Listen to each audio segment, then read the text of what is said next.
जय हिंद विद्यार्थी मित्रांनो, आज आपण छत्रपती शिवाजी महाराज यांनी कशा पद्धतीने त्यांचं सैन्य उभारले हे बघणार आहोत. त्या काळामध्ये भारतामध्ये अनेक छोटी-छोटी राज्य होती. परंतु फॉरेन रूलर्सही त्या ठिकाणी इन्व्हेजन करत आलेले होते आणि मुघल साम्राज्य खूप जास्त प्रबळ त्या ठिकाणी होतं. विद्यार्थी मित्रांनो, छत्रपती शिवाजी महाराजांकडे एक व्हिजन होतं, ते म्हणजे स्वराज्याचं व्हिजन. त्या ठिकाणी self rule protected to our people. आणि विद्यार्थी मित्रांनो, या ठिकाणी कुठल्याही प्रकारचं त्यांचं पर्सनल ॲम्बिशन नव्हतं. परंतु जी आर्मी होती ती इथलं कल्चर असेल, इथला धर्म असेल, इथली जमीन असेल, इथले लोकं असतील, यांना प्रोटेक्ट करण्यासाठी त्या आर्मीचा मेजरली रोल होता. छत्रपती शिवाजी महाराज यांनी लोकल यूथ जे आहे त्यांना त्या ठिकाणी रिक्रूट केलं. गावातील शेतकरी असतील, मावळे असतील, डोंगरदऱ्यांमधले तरुण असतील आणि यांना प्रोफेशनल सोल्जर म्हणून त्यांनी ट्रेन केलं. छत्रपती शिवाजी महाराजांनी इथला जो भूभाग आहे, टेरेन आहे, याला परफेक्टली त्यांनी ओळखलं होतं. त्यातील डोंगर, जंगल, घाट इत्यादी त्यांनी बॅटलफील्डसाठी किंवा युद्ध करण्यासाठी त्यांनी त्या ठिकाणी त्याला निवडलं.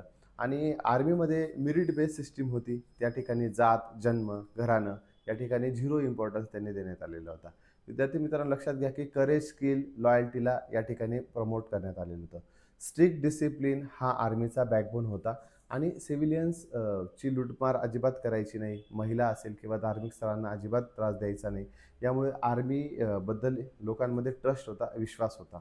आणि चं जे फिअर होतं ते दुश्मनांना त्या ठिकाणी आलेलं होतं. विद्यार्थी मित्रांनो, लक्षात घ्या की छत्रपती शिवाजी महाराज यांनी जे किल्ले आहे, किल्ल्यांना सेंट्रल पॉइंट बनवलं आणि त्यांची डिफेन्स सिस्टीम बनवली. महाराजांच्या संपूर्ण मराठा साम्राज्यामध्ये 300हून अधिक किल्ले त्या ठिकाणी होते.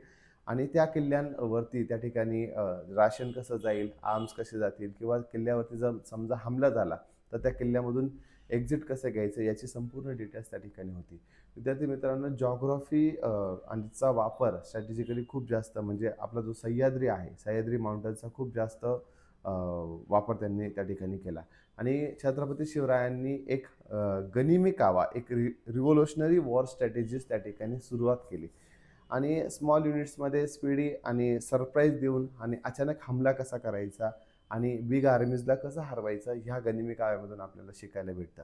एनिमीकडे खूप जास्त नंबर होता, परंतु छत्रपती शिवरायांकडे प्लॅनिंग होतं, त्याचं एक्झिक्युशन ते चांगल्या पद्धतीने करायचे. छत्रपती यांनी नेव्हल पॉवरला सुद्धा त्या ठिकाणी ओळखलेलं होतं. त्यांनी भविष्यातले 200 ते 300 वर्षानंतरचे येणारे धोके जे होते ते सुरुवातीलाच ओळखले होते. विद्यार्थी मित्रांनो, लक्षात घ्या, वॉरशिप असेल, डॉकयार्ड असेल किंवा कोस्टल जे फोर्ट्स आहे किंवा किल्ले आहे, समुद्री किल्ले यांना बनवण्यासाठी किंवा यांची डागडुजी करण्यासाठी छत्रपती शिवरायांनी त्या ठिकाणी पुढाकार घेतलेला होता. आणि त्यांच्या मनामध्ये एक नेहमी प्रश्न असायचा की ज्यांच्याकडे चांगले म्हणजे फॉरेनचं जे इन्व्हेजन थांबवू शकतील असे कोस्टल जी डिफेन्सिव्ह वॉल होती ती आपली तयार होणार होती, ती की इंडियन नेव्हीच्या माध्यमातून. स्ट्रॉंग इंटेलिजन्स सिस्टीम हा अजून एक मोठा रोल होता स्ट्रॉंग इंटेलिजन्स सिस्टीमचा. आणि इंटेलिजन्स खूप जास्त मायन्यूट किंवा मायनर लेवलवरती त्या ठिकाणी काम करायचं. आणि रेग्युलर सॅलरी सिस्टीम त्या ठिकाणी होता सैन्यासाठी. जे जे सैन्य म्हणजे शहीद झाले त्यांच्या फॅमिलीज साठी ते नेहमी मदत करायचे. लीडरशिप स्टाईल त्यांची खूप जास्त इन्स्पायरिंग होती. छत्रपती शिवरायांचं जे एक स्वतःहून फ्रंटला लीड करायचे. त्यांचं नेहमी असं म्हणणं असायचं की आपण आधी फ्रंटला लीड केलं पाहिजे आणि आपण आपल्या पाठीमागचे जे सोल्जर्स असतील लढणारे त्यांना आपण आदेश दिला पाहिजे. तर त्यामुळे आर्मीचे जे व्हॅल्यू होते, जे इथिक्स होते, जे स्ट्रक्चर होतं ते खूप मॉडर्न पद्धतीने त्यांनी हेरलं होतं. युरोपियन पद्धती त्यांनी त्या सिस्टीममध्ये आणलेल्या होत्या. इथिओपियन सिस्टीम त्यांनी छत्रपतींच्या या आपल्या आर्मीमध्ये आणलेल्या होत्या. म्हणूनच हे छत्रपती शिवराय हे फक्त एक राजा नव्हते, ते एक मॉडर्न आर्किटेक्ट होते.